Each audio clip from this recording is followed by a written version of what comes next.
Hey ladies and gentlemen, welcome. This is Mozsta69.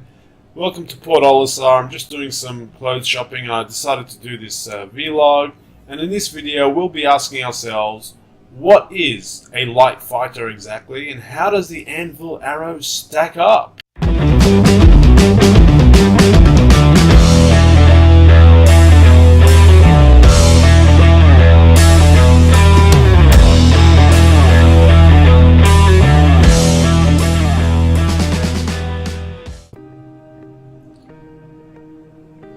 Before I get stuck in, I wanted to shout out to the plethora of SC community members who have worked hard to collate detailed information from everything like flight statistics, weapon stats, projected pricing, and much more. I use web pages like SCDB, produced by Malagos, hardpoint.io was another source of information, and others, a random Reddit post that tracked that projected pricing of ships in game. Without the hard work of these people, I wouldn't be able to make these type of videos. So thank you very much, guys. Go check out their pages and support them as much as you can. Also, please keep in mind that all the stats used in this research that I've done is all subject to change, guys. Nothing's set in stone. The game's in alpha. Everything's going to change. This is more just a fun discussion about what makes a really good light fighter and how the Anvil Arrow currently stacks up in patch 3.4. So we begin with the age-old question, what makes a good light fighter? What are the design principles of a light fighter? Keep in mind that light combat aircraft and light fighters have distinctly two different roles. The light fighter's role is primarily air-to-air, while a light combat aircraft are typically multi-role and training aircraft. We're going to focus on light fighters.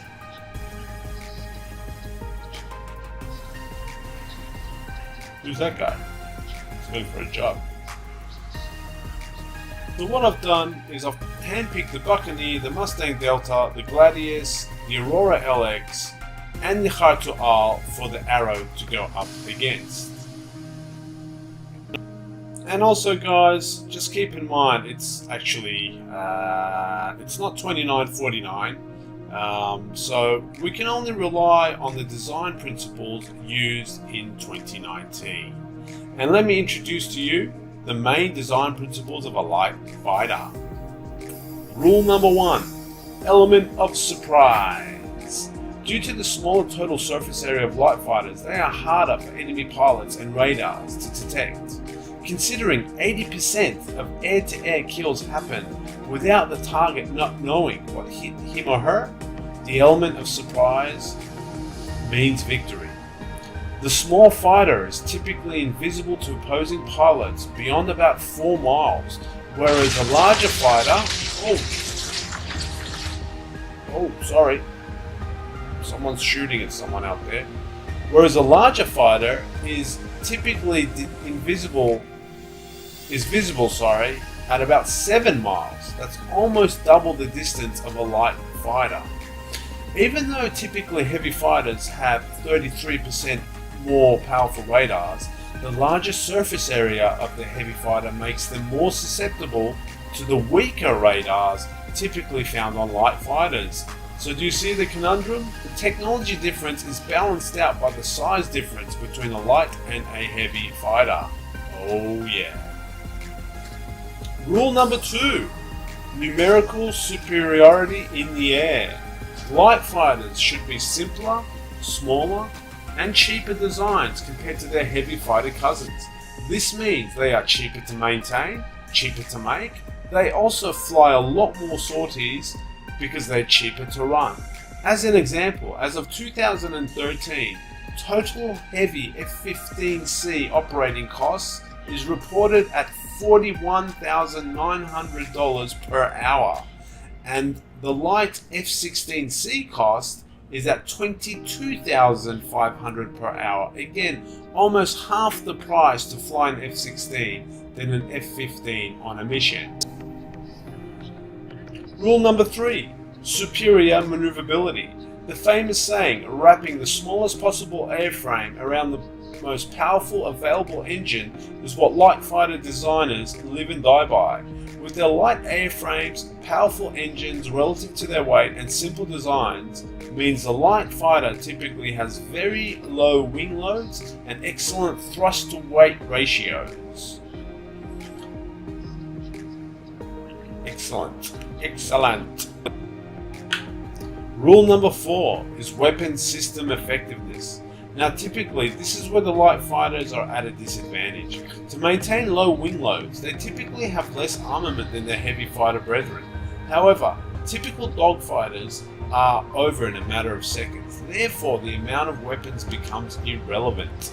Obviously in Star Citizen, shield effectiveness can be thrown in this category, as light fighters would have smaller components on board as well. An interesting thing I found was pilot effectivity. Now you wouldn't know this, but I didn't guess this, was that because in a light fighter the cost of a sortie is nearly half the price, light fighter pilots got to fly their planes a lot more, and this basically meant that they became actually higher skilled and better trained than their heavy pilot cousins. I find that to be a little bit interesting. Oh yeah. Now the best modern day light fighter is the F-16. Other examples include China's JF-17 Thunder, Sweden's JAS-39 Gripen, and the F-5 Tiger is also a very well-known light fighter. So this takes us to the Anvil Arrow, which in itself has taken inspiration from two main sources. One of them is the Anvil Arrow, a Canadian-built interceptor with its clean delta wing designs. This arrow was cancelled under mysterious political circumstances. The second inspiration was from Wing Commander 3 itself.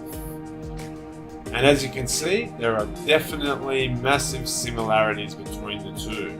So how does the arrow stack up?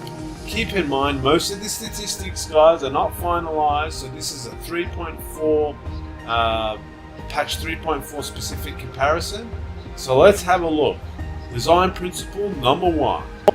Surprise. Well, all these craft are small, which fits in with the design principle.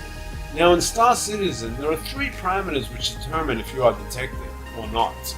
Your infrared signature, electromagnetic signature, and the cross-section of the craft. Now the cross-section I couldn't calculate, guys. However, here is the infrared and electromagnetic comparisons.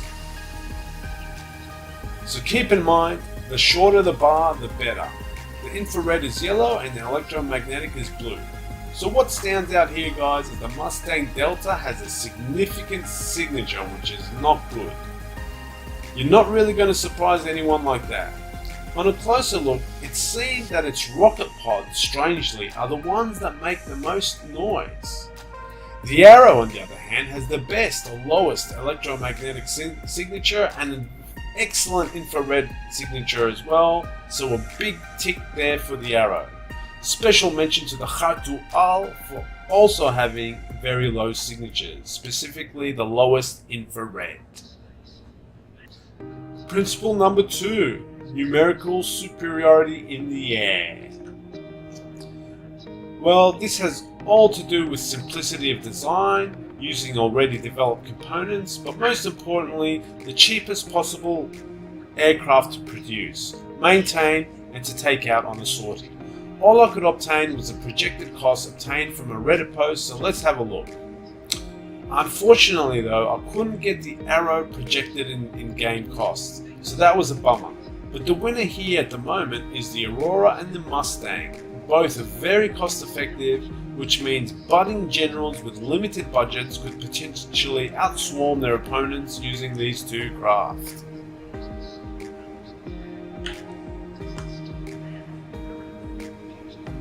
Design principle number 3, superior maneuverability. Looking at the angular speed in all 3 axes thanks to SCDB, And averaging it out, here are the results for pure maneuverability. We can see the Arrow edging out the Gladius and the Khatu all. The Aurora is dead last, with the Mustang coming in second last. Another big tick for the Arrow. Maneuvering ability is not much without acceleration, and the Arrow edges out the Gladius in time to get max afterburner speed. I always thought the Buccaneer was the best in this category, but no, the Arrow tops the list again with the Gladius close behind. In regards to standard combat maneuvering speed, here we can see the Khatu Al is the fastest, with the Gladius and the Buccaneer in second place. The Arrow drops to the middle of the pack with the Aurora and the Mustang at the back. I intentionally left out afterburner speed, as being the fastest aircraft is not a light fighter design principle. Design principle number 4. Weapon systems effectiveness. Modern era aircraft don't have shields, but in Star Citizen they do, so I felt obliged to include defensive effectiveness in this category as well. So let's have a look at the weapons first. Well, the first thing that stands out here is the giant yellow bar representing the 32 rockets on the Mustang Delta. These are dumb classic rockets that shoot straight, they are not missiles. So to me, and strictly adhering to the design principles, this in fact disqualifies the Mustang as a pure light fighter, and places it more as a light combat aircraft as we discussed below. Oops, sorry, someone's shooting again. There's criminals around Port Olisar today. This is the drawback of a live broadcast in the verse. So multi-role aircraft can hit air and ground targets, or in space terms, effective against ground targets, spacecraft, and even larger, slower frigates. So that's what the Mustang would be using its rockets for. You can see the Gladius has the most effective combination of weapons, the Buccaneer having the best guns, and the Arrow coming in close amongst the top of the pack. Conclusion is, the Arrow can hold its own relative to the other light fighters, but I believe the Gladius is best in this category, especially as missiles become more effective. Let's have a look at the defensive effectiveness of each ship.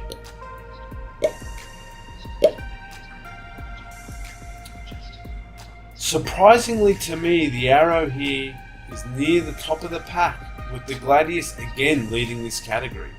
The Delta doesn't do too bad either. The Buccaneer and the Khatu Al are clearly the most fragile. So that covers the 4 design principles of a light fighter. In conclusion, the Arrow is a very capable light fighter in every sense, except for the cost of each unit, which I could not find. I believe the cost would determine if it was the best light fighter or not, as it's one of the most important principles of a light fighter. It led in maneuverability, was top in having one of the lowest signatures for the element of surprise, and a kick-ass acceleration to boot. Combined with a stronger than expected shield and a mix of weapons that was not the very best, but very capable, the Arrow more than holds its own in this exciting class of ship. Well, I hope you enjoyed the show. Catch you next time, guys. See you around the verse.